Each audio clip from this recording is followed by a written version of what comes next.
अस्सलाम वालेकुम दोस्तों, आदाब। मेरा नाम दुर्गा, आप लोगों का मेरे यूट्यूब चैनल किटी कुड़ी में स्वागत है। तो आज की रिएक्शन वीडियो होने वाली है मोहम्मद सबके लिए पार्ट 6 के ऊपर। तो देखते हैं क्या बताते हैं इसमें। तो चले वीडियो स्टार्ट करते हैं, लेकिन उससे पहले आप लोग मेरे चैनल पे न्यू है तो आप लोग मेरे चैनल को सब्सक्राइब, लाइक, शेयर करना मत भूलना। बेल आइकन पे क्लिक कर देना जिससे आने वाली सारी वीडियो की नोटिफिकेशन आपको सबसे पहले मिल सके। तो चले वीडियो स्टार्ट करते हैं।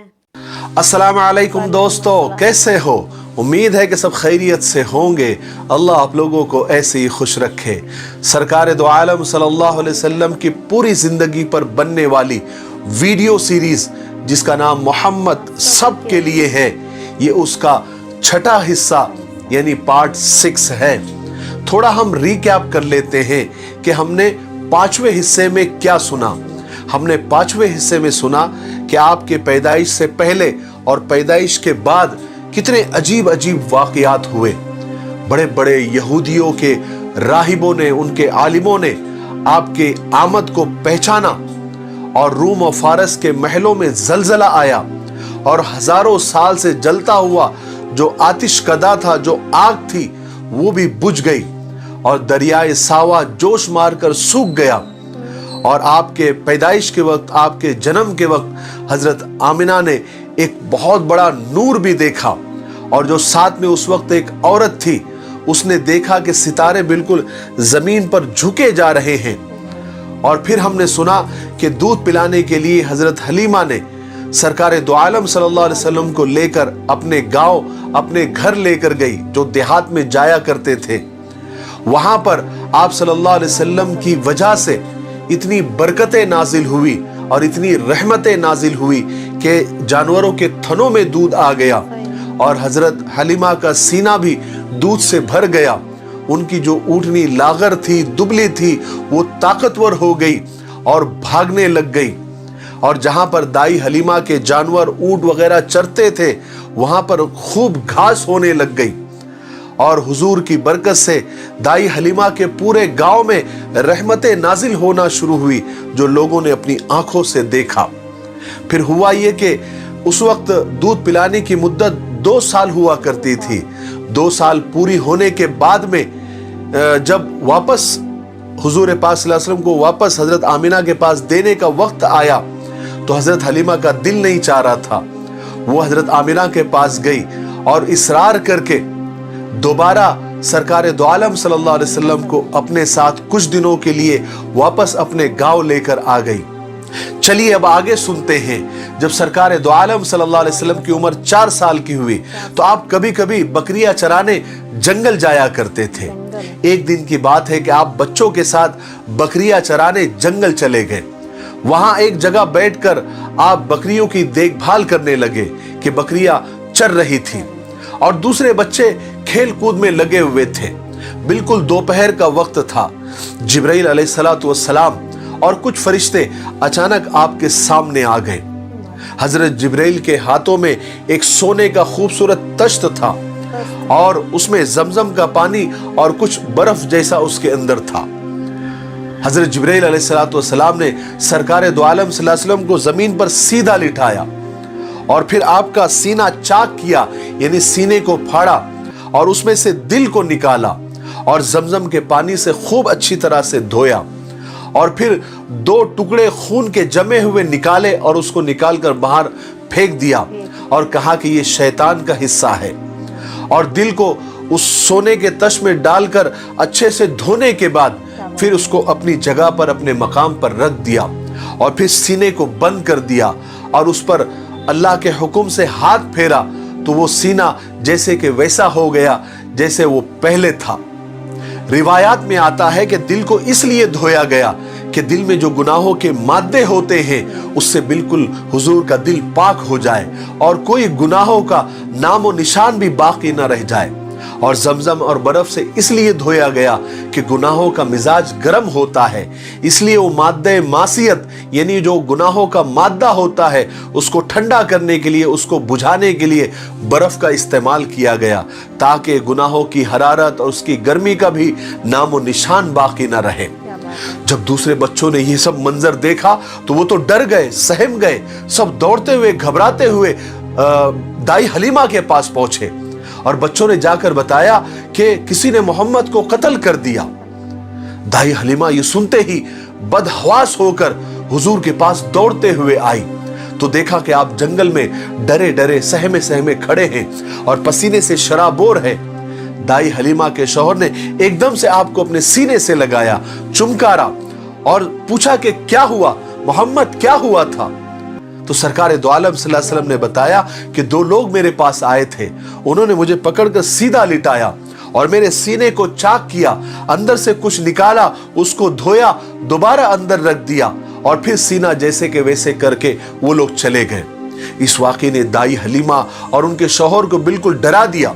वो घबरा गए और उनको ऐसा लगा कि कहीं आगे चल के ऐसा कोई वाक़या और ना हो जाए और मोहम्मद को नुकसान ना हो जाए। इसलिए हिफाजत को ध्यान में रखते हुए हजरत हलीमा और उनके शौहर ने सरकार दो आलम सल्लल्लाहु अलैहि वसल्लम को मक्का लेकर आ गए और हजरत आमिना के सुपुर्द कर दिया, उनके हवाले कर दिया। अब चूंकि हुजूर मक्का में अपने घर वापस आ चुके थे, जहां आपकी अम्मी, आपके दादा आप पर जान छिड़कते थे, आपका हर वक्त ख्याल रखते थे। फिर जब आपकी उम्र 6 साल हुई तो एक दफा का वाकया है कि हजरत आमिना आपको साथ लेकर यस्रिब गई। यस्रिब ये मदीना का पुराना नाम है और आपके साथ में आपकी बांदी उम्मे ऐमन भी थी और यस्रिब में हजरत आमिना का ननियाल था। वहां पर हजरत आमिना 1 महीना ठहरी। यस्रिब में कुछ यहूदी आलिमों ने जब आपको देखा तो आपके बारे में नई नई खबरें देने लगे और जल्दी ही ये खबर सारे यस्रिब में फैल गई।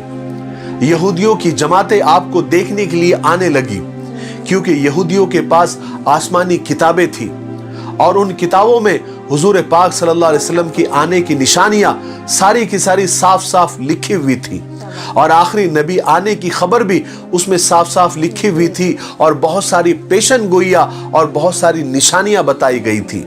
तो जब वो यहूदी या उनके आलिम जब देखते थे हुजूर को तो पहचान लेते थे।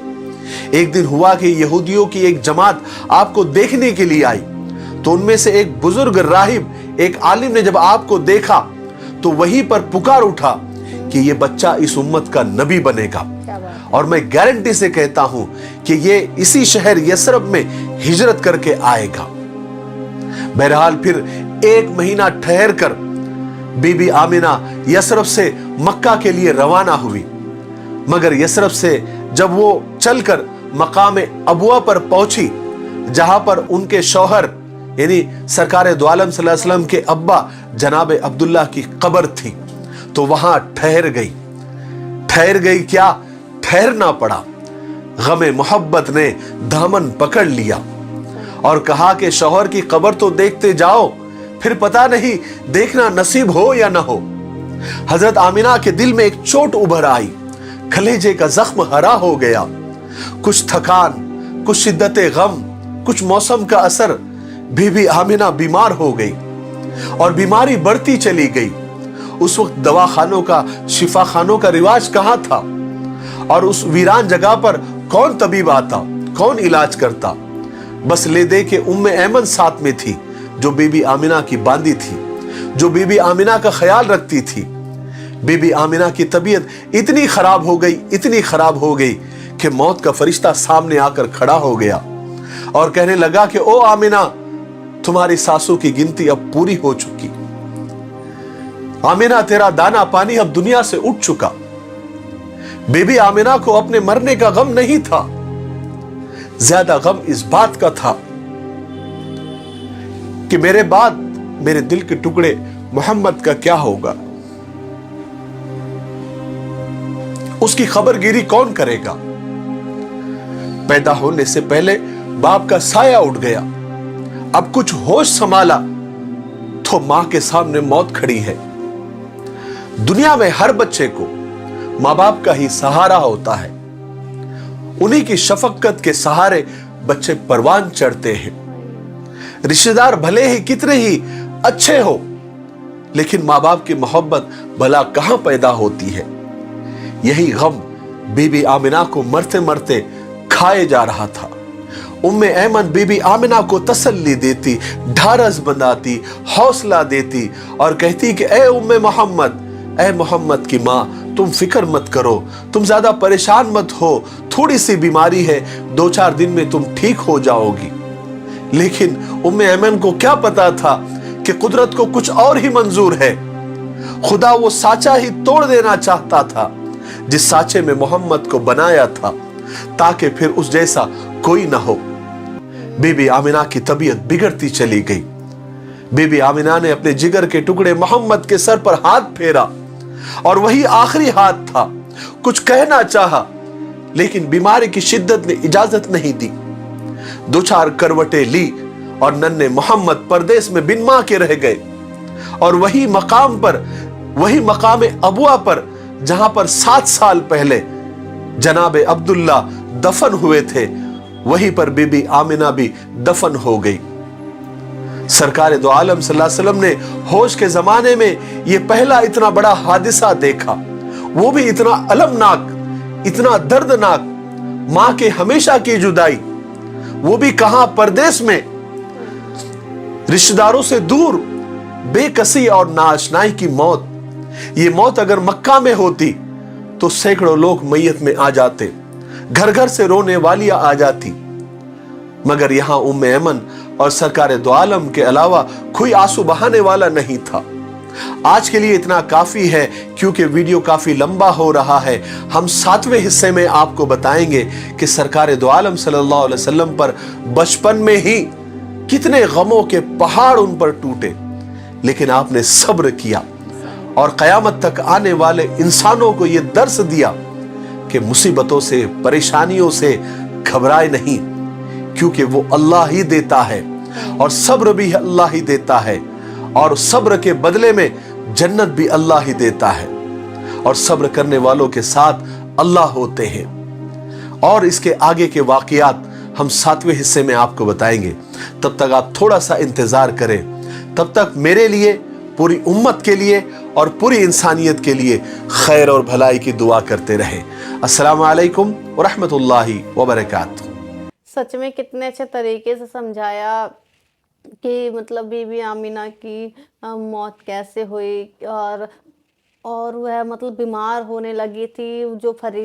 پھر جو موت کا فرشتہ تھا انہیں لینے آ گیا, اور ان کو یہ غم ستانے لگا کہ صلی اللہ علیہ وسلم کا, میرے بیٹے کا کیا ہوگا, وہ کیسے رہے گا. بس ان کو چنتا ستائے جا رہی تھی. سب دیکھتے ہیں کہ آگے پارٹ میں کیا دکھایا کہ ان کی پرورش کیسے ہوتی ہے, کس طریقے سے وہ مصیبتوں کا سامنا کرتے ہیں. ان کے پاپا تو پہلے ہی گزر گئے تھے, اب ان کی ماں بھی گزر گئی اور وہ اکیلے رہ گئے. اب ان کو کون پالے گا, کن کے ساتھ رہیں گے, آگے کی زندگی کیسے رہنے والی, آگے ویڈیو میں دکھائیں گے.